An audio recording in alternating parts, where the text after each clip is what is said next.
episodios que se están dando en el norte de la provincia de Santa Fe, más concretamente en Reconquista y alrededores, Beba, ¿no? Exactamente, 6 suicidios en 10 días en lo que va del año 2025 en Reconquista y alrededores. Y por otro lado, Villa Ocampo, que es una localidad que también tiene un alto índice de suicidio, explicó en un video el año pasado, el 10 de septiembre, que es el Día Mundial de la Lucha contra el Suicidio, un video que contaba que en Villa Ocampo, si arreglamos las estadísticas, cada 3 horas fallece una persona por suicidio. Eso en Villa, eso fue la campaña que hicieron en redes sociales, sí. Claro, para tener una idea de la importancia, la preponderancia que tiene que tener este tema. Y hay otros datos también, Lucas, que se conocieron de la ciudad de Santa Fe, ¿no? Exactamente, Cata, que son datos que brindó la Clasificación Internacional de Enfermedades y comenta que en causas de muerte en 2023 en la ciudad de Santa Fe el número de fallecimientos autoinfligidos fue de casi el doble a lo registrado en el 2021. La tasa de suicidio de 13,3 por cada 100.000 habitantes es un valor superior a los promedios históricos de la serie medida desde el 2010 hasta el 2023. Y vos sabés que estaba viendo que la Organización Mundial de la Salud indica que la depresión va a ser la primera causa de enfermedad para el año 2050 en el mundo. Cuando decimos no es una enfermedad o no le damos, no forma parte de la salud pública. Imagínate que la salud mental no forme parte de la salud pública, porque a veces no lo tomamos así. Y me parece que es importante poder charlarlo. Cata, imagínate también en el deporte, claro, ¿no? Que está muy asociado con la palabra fracaso.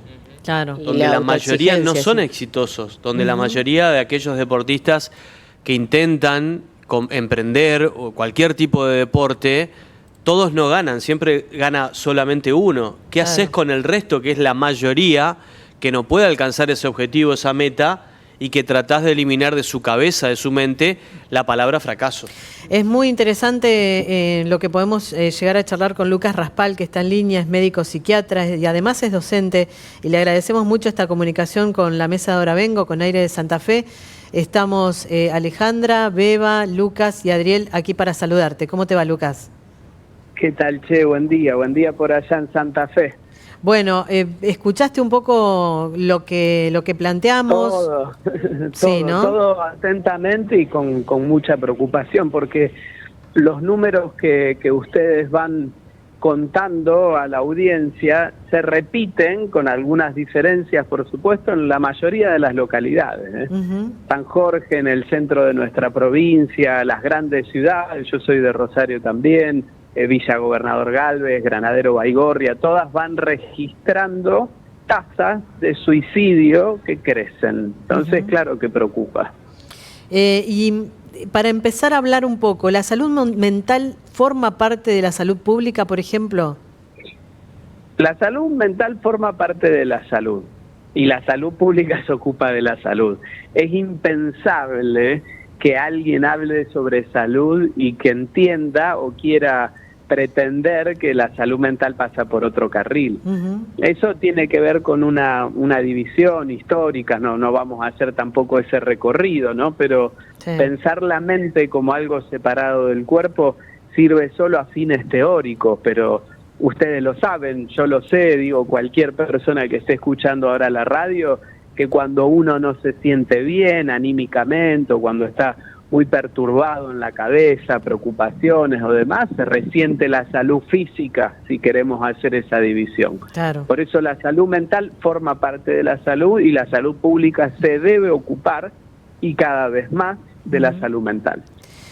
¿Hay edades en particular que estén más propensas a estados de depresión, por ejemplo, como pueden ser los adolescentes, o esto ya ha cambiado? Viene cambiando. A ver, la forma en la que se entiende la depresión también viene cambiando, y eso es conveniente que sea así. Antes se pensaba a la persona deprimida solamente si estaba tirada en una cama, no salía de ahí, no se alimentaba y dormía todo el día, ¿no? Como si fuese una figura única. Hoy hay cantidades de personas deprimidas, como ustedes lo contaban hace un ratito, que pueden estar yendo al entrenamiento si son futbolistas o que pueden estar yendo a la radio si son ustedes. Entonces nadie ahí se daría cuenta quizás, y yo te digo, che, pero vos sabés qué tal, está deprimido, no, nunca me di cuenta. Y no, porque en general quien padece la depresión suele esconder bastante eso, hay muchas máscaras en la depresión. Entonces no se muestra hacia afuera porque uno intenta, en esta confusión que todavía traemos ya desde hace muchos años, de que no hay que mostrarse vulnerable o débil. Por eso sigue quedando la depresión como muchas veces algo que yo tendría que poder cambiar por mi cuenta, cuando eso no es así. Por eso hablamos de enfermedades, porque no es algo que yo modifique con mi voluntad. Claro. Che, poné fuerza y vas a salir. No, Sí. no vas a salir poniendo fuerza. Bueno, Lucas, esto es una de las cosas que por ahí el que está al lado quiere ayudar y decirle, dale, levántate o salí adelante, seguí. Y cuando es invisible esta depresión es mucho más difícil ayudar. Como primera recomendación, ¿qué tenemos que hacer? Perdón, y digo algo más. Nosotros antes no abordábamos el tema suicidio desde los medios por recomendación. Hoy en día, ¿es recomendable hablar de esto? Sí, bueno, voy a las dos partes. Primero, entiendo que como familiares, amigos, ante una persona que confiesa estar deprimida y que se siente muy mal, uno con el mejor corazón y la mejor intención le va a decir, bueno, dale, pero mirá todo lo que tenés salud, una familia y tal, ¿no? Empezamos a hacer como todo ese reconto de cosas como para cargar de ánimo. Está bien, yo eso lo entiendo. Lo que suele suceder con eso es que esta persona que se está sintiendo mal, no ve en vos con quién pueda hablar sobre lo que le pasa, porque salimos tan rápido a intentar de tapar lo malo con algo bueno, que es como digo, bueno, yo no te lo vuelvo a contar. Por eso las personas tienden a tapar lo que les pasa, por eso las personas deprimidas esconden lo que le pasa. Entonces, la primera sugerencia en este punto sería no preocuparnos tanto por qué nosotros podamos decir, como si la misión de nuestras palabras fuera salvar a la otra persona, sino simplemente con una escucha muy activa y empática, permitir que la otra persona se exprese. Entonces vos dirás, pero eso la va a ayudar.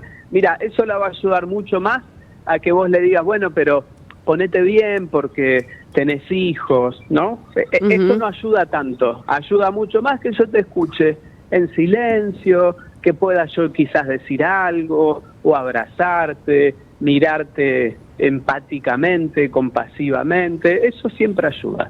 Hasta ahí lo que puede hacer un familiar, un amigo, después el resorte profesional va a ser clave.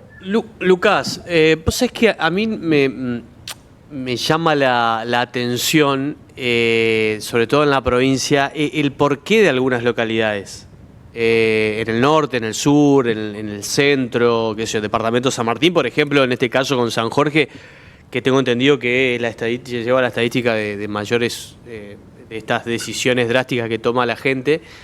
¿A qué se puede atribuir? Digo, ¿por qué Villa Ocampo? ¿Por qué Reconquista? ¿Por qué San Jorge? ¿Faltan políticas públicas? ¿Falta...? ¿Qué puede pasar, digo, que en una misma ciudad sucedan este tipo de situaciones? No es tan fácil si hubiera una variable o si esta estuviese tan clara, ¿no? Porque si no, uno tendría que pensar que en Villa Ocampo no hay ninguna otra política pública como para cubrir y en otros lados sí. Y en general en la provincia, salvando distancias, por supuesto, en la provincia como en el país y en el mundo, porque esto hay alguna base o algún piso de esa conversación en la plana pública para hablar de estas cosas. Entonces, ¿por qué sucede más en unos lugares u otros? Mira, lo de San bastante de estudio, llegó a tener tasas que triplicaban el promedio de la provincia.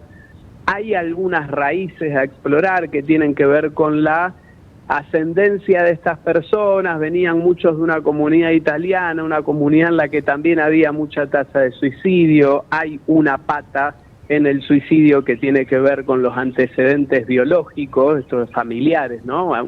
En general, cuando ves un suicidio y vas hacia arriba, en las ramas genealógicas hay historias de suicidio también, pero son todos elementos que hay que ir sumando.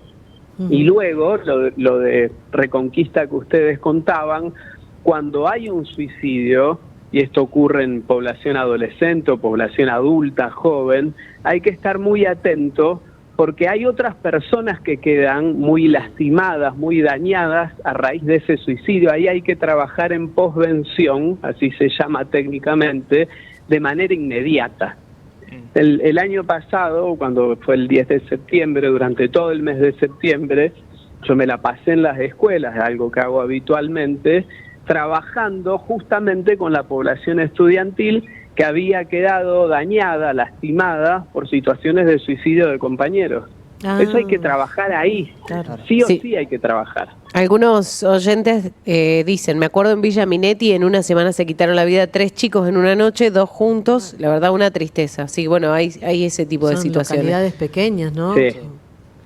Sí. Lucas, ¿se pero puede? en eso, mirá, retomando algo que quedó pendiente, que habían preguntado, cuando en algún momento en los medios se estableció una especie de pacto tácito, porque nunca estuvo escrito, ¿no?, de no hablar sobre el tema, y el tema se silenció, yo creo que ahí hubo un acierto y un error. El acierto es que para hablarlo mal, mejor que no se hable. O sea, para hacer prensa amarillista, que es lo que sucedía, y mostrar a la persona suicidada y atribuirle una causa única como si eso fuera así, lo dejó su novia y se mató, ¿no? Porque Claro. así eran Claro. más o menos los titulares. Para hacerlo así, mejor no hacerlo. Ahora, si la comunicación es efectiva, es prudente, está respaldada por un profesional o una profesional que sepa sobre el tema, es mejor. Siempre es mejor comunicar cuando está por fuera de eventos de ola. Digamos, hoy en Reconquista hacer comunicaciones así, no, porque empieza a ser como más publicitario. Pero hacerlo 365 días al año o hacerlo sin agenda, pero tenerlo presente, eso es conveniente. Lucas, y para aquel televidente o oyente que nos está escuchando, dirá, bueno, yo cuando tengo algún tipo de enfermedad, uno piensa y dice, bueno, tengo este síntoma, puede pasar por, no sé, dolores de garganta, imaginamos una angina, una placa, uno va como tratando de entender lo que le va pasando al cuerpo.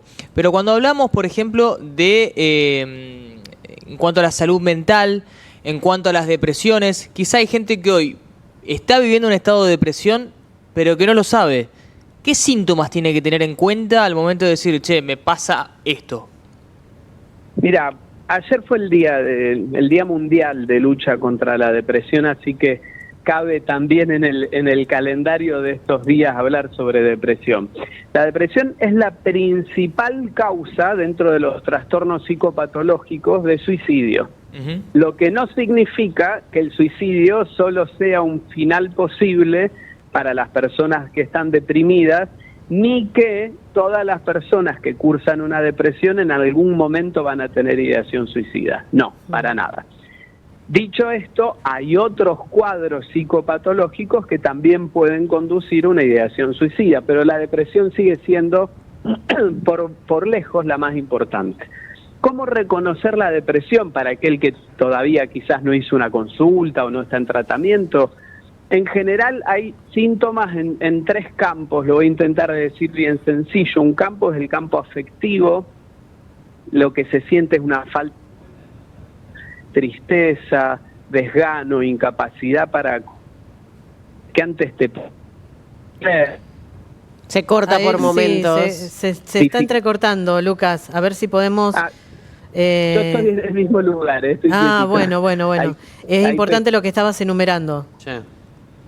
Bueno, tristeza, desgano, incapacidad para contactar con cosas que antes producían placer, pero también hay otro tipo de síntomas que son cognitivos, que tienen que ver con dificultad para prestar atención, problemas de memoria, dificultad para concentrarse y para rendir en las tareas, como podría ser el laburo o la planificación de lo cotidiano. La cabeza se pone más lenta en este sentido, está como muy interferida.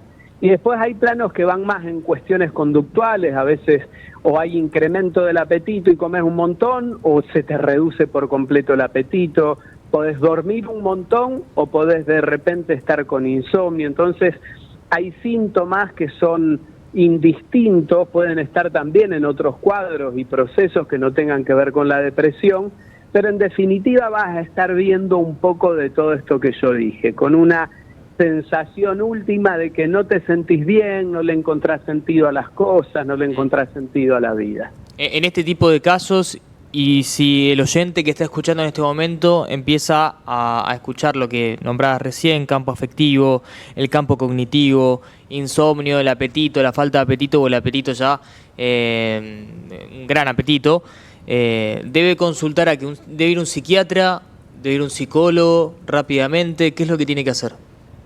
Mira, si tiene un médico de cabecera, como puede ser una médica clínica, un médico clínico, puede arrancar por ahí, como para tener siempre una evaluación del cuerpo de una manera integral, ¿no? Porque podría ser que esté cursando un hipotiroidismo para traer una de las patologías comunes, ¿no? Un problema de tiroides. Entonces siempre está bien hacer una consulta médica general, y si no, o también puede ser con un psicólogo o una psicóloga, no hace falta arrancar necesariamente por un psiquiatra, ¿eh?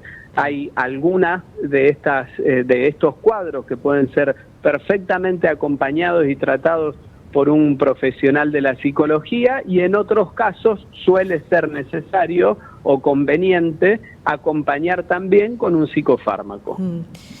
¿Puede haber factores externos desencadenantes de estados de depresión? Sí, puede haber. No siempre son cuadros endógenos, decimos nosotros, aquellos en los que la participación de lo biológico es mayor y parece que no hubo ningún desencadenante y empieza. En otras ocasiones sí. Claro. Suele tratarse como de un cuadro posterior a un duelo que no se termina de resolver. Digo, hay situaciones que son terriblemente difíciles en la vida, que podría ser para cualquiera de nosotros. No puede con eso que pasa, con esa pérdida, y podría ser que eso devenga luego en un cuadro depresivo.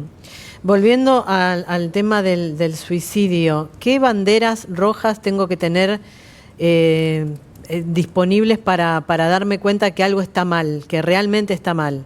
¿A qué banderas rojas les tengo que dar importancia? Lo que estamos hablando ya es un montón, porque en general pasa por acá, y si en algún momento quien está contándote expresa, o si vos quisieras preguntarlo podrías hacer, si en algún momento pensó, se le cruzó por la cabeza, quitarse la vida, ponerlo en palabras claras sin que resulten agresivas, a veces alivia porque la otra persona entiende que alguien se da cuenta de lo mal que la está pasando.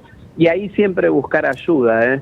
Nadie habla de suicidio como para generar alarmas o demás. Llamar la atención. Es más un mito que otra cosa, sí, quiere llamar la atención. Mira, si te está intentando llamar la atención, presta atención. Digo, no es para salir corriendo y rasgarse las vestiduras que hice o que no hice, sino para decir, bueno, esto realmente necesita acompañamiento profesional. Nos dice un oyente, una vez escuché que pedirle a una persona depresiva que le ponga ganas y salga de la depresión es como pedirle a un paralítico que le ponga ganas y se levante a caminar, y salga a caminar. Sí, es muy similar, ¿vale? Ahí la analogía. Lo evidente, dale, portate un poco y vas a ver. No pasa así. Esto hay que entenderlo. Uno lo entiende muy claro cuando vos haces una radiografía, ves un hueso roto y decís, esta persona no va a poder usar el brazo durante 2 meses, pero no hay una radiografía para la depresión. Si hubiera, todos entenderíamos que lo que le pasa no lo va a modificar solamente poniéndole onda, no va a pasar así. Claro. El tema adolescente, los hostigamientos y sobre todo con el tema de las redes sociales, ¿hubo más consultas también, Lucas, de papás y mamás por chicos adolescentes? Sí, yo creo que asistimos hoy a un tiempo en el que los padecimientos de salud mental en la adolescencia crecieron mucho. Tiene que ver, parte de esto, no es la única causa, con el uso de redes sociales. Yo digo un mal uso de redes sociales, y por otro lado porque los adolescentes hoy hablan de salud mental. A diferencia de nuestras generaciones, yo tengo 46, ellos sí hablan de salud mental. Yo ando mucho en las escuelas y verdaderamente lo traen siempre como un tema de interés de ellos. Entonces, estas cosas empiezan a aparecer. Esto también sucedió un poco con las estadísticas de suicidio, en las que antes no se registraba nada, ahora se empezó a registrar y por eso los números van. Que tenía 0, ponele hace 10 años atrás, por supuesto que es imposible, sí, a un número que empieza a ser más fiel a la realidad. Nos decía Hernán, nuestro productor, por privado, que también sus ídolos, los ídolos de los chicos, empiezan a hablar de este tema. O sea, escuchamos a cantantes, artistas del espectáculo que también cuentan lo que les pasa, ¿no? Habitualmente con situaciones realmente graves, ¿no? Bueno, y algo de lo que dijo Adriel también, los deportistas también empezaron a exponer. El ejemplo de Dibu Martínez es, para mí, Adri, uno de los... Sí, lo de Dibu. Claro ejemplo de eso. Hablando de que hay que ir al psicólogo y demás. Yo creo que también, Lucas, hay un exceso de presiones hacia los deportistas, sobre todo, que es muy grande. Que más allá de que está bueno esto, contar con un psicólogo deportivo, que los mismos deportistas vayan a un psicólogo personal, si así lo prefieran. Después hay un contexto también que los rodean, que la verdad que hasta en algún momento termina siendo muy cruel, ¿no? Y sobre todo de deportistas de alto rendimiento, como estamos hablando de medallistas olímpicos. Sí, bueno, Luciano de Checo también es un caso. Luciano de Checo también, es decir, la verdad que es un sistema en el deporte cruel que lleva a este tipo de situaciones, ¿no? Donde tienen que lidiar todo el tiempo con el fracaso y parece que ser una palabra totalmente prohibida. Sí. Sí, lo que pasa es que ahí, mira, voy a sumar dos cosas a la reflexión que está correcta. Primero, todos ya sean deportes de elite o artistas de elite, como pueden ser los cantantes a los que hacíamos referencia, van a estar siempre expuestos a presiones que son muy por arriba del promedio, ¿no? De eso se trata justamente el alto rendimiento. Esa presión alta es desencajada con lo que cualquier espalda puede bancar, por eso es habitual que ellos se fracturen más o que necesiten más. Pero no queda solamente restringido, y este es el punto al que quiero llegar, para aquellos que están en grandes élites de lo que sea, porque las presiones suelen ser muy grandes para cualquier tipito de a pie como ustedes o como yo. Nomás basta con que la mamá, el papá, el sistema educativo o lo que fuere cargue una presión más grande o más pesada de la que tu espalda puede soportar. Por eso, sí, si estamos hablando de altos rendimientos, las presiones siempre son más altas, los riesgos de fractura también lo son, de la misma forma que tienen mayor probabilidad de que se rompan los ligamentos cruzados ellos, a nosotros que no hacemos tanta actividad. No sé si me explico, sí. Pero todos nos podemos romper los ligamentos cruzados.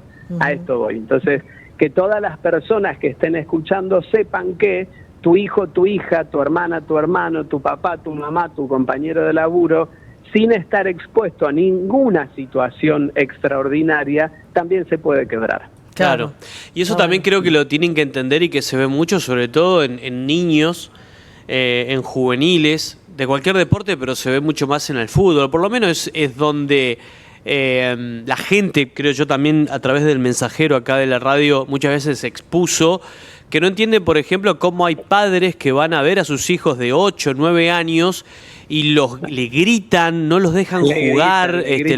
Bueno, sí. Claro, eso también en algún momento puede llegar a impactar, ¿no? Con la salud mental. Sí, claro. Eso como que te tengas que sacar todos 10 en la escuela. Claro que eso impacta. Qué fuerte, ¿eh? No, pero digo, por ahí es como un granito de arena, digo, no se lo ve, pero es algo que a los chicos... La superexigencia... Que a los 8 años eso le queda marcado... Sí. Y que el día de mañana les puede tener este tipo de impacto, ¿no? Y que por ahí los padres no sé si toman conciencia de este tipo de situaciones, Lucas. No creo, yo creo que si tomaran real conciencia aprenderían a no hacerlo. Muchas veces se ponen ahí expectativas que son de los padres, claro. Todos dicen que quieren jugar en la selección, a ver, cualquiera querría ser Messi, pero no todos los conjuntos familiares, la misma presión de que verdaderamente quieren que sea el pibe que los va a salvar. Entonces las presiones van a ser diferentes en cada uno, por supuesto, mamá y papá, todo lo digo en primera persona del plural, yo tengo 3 hijos, tenemos que aprender a no cargar nuestras expectativas en ellos, porque se van a transformar en presiones que aparte puede ser que no les interesen en lo más mínimo, Claro. que sea una expectativa, un deseo mío, que sea baterista de una banda de rock, y de él no. Entonces, ¿por qué yo le voy a cargar con eso? También los oyentes se suman y dicen, no, por ahí el tema del fracaso que hablaba Adriel, que no le enseñamos que el fracaso también es parte de la vida, digamos, a los chicos, ¿no? Sí, la palabra fracaso es una palabra que hay que revisarla, porque es como que trae siempre una connotación negativa, y en realidad el error o la derrota, para no hablar de fracaso, forman parte de la vida y de los aprendizajes. Yo no conozco a nadie que haya ganado siempre. Claro. Creo que Federer o Nadal, alguno de los dos, había dado una entrevista que era hermosa en ese sentido, porque ya era uno de los tenistas, o cualquiera de los dos que haya sido, ¿no?, más exitosos a lo largo de la historia del tenis, y tenían tantas derrotas como victorias. Y decía, y acá estoy. ¿Me entendés? Yo llegué a ser el número 1, habiendo perdido un montón de partidos. ¿O vos qué crees? Messi perdió un montón de partidos, y erró un montón de pelotas, y erró penales, y sigue siendo el mejor de la historia. Es Maradona, lo que sea, digo, no vamos a hacer polémica en eso. Lo que quiero decir es, la derrota forma parte de la vida, no es ningún final del mundo. Esto hay que entenderlo para reducir la presión que puede llevar a quebrarle la espalda a cualquier pibito. Lucas, un placer poder charlar de este tema con vos, ¿eh? Muchísimas Perdón, gracias. Kat, Beba. una última consulta, porque llega mucho al mensajero. Tiene que ver con esta amenaza de suicidio que dicen las personas y que muchos mandan. El que dice, después no lo hace, como un mito en realidad. No sé si Es mito, sí. Nunca habría que quedarse con ese mito, porque te podés sorprender después. En todo caso, si eso no se consuma, bueno, en buena hora quizás hayamos logrado acompañar de una forma positiva. No, hasta acá, mito. Quedémonos con eso. Un abrazo grande, Lucas. Muchísimas gracias. Abrazo a ustedes, che. Gracias por el espacio. Hasta luego. Lucas Raspal es médico psiquiatra, es docente y también es concejal de la ciudad de Rosario, que en esta charla que hemos tenido sobre la cantidad de suicidios a partir de lo que hemos visto recurrentemente en las noticias en Reconquista, otros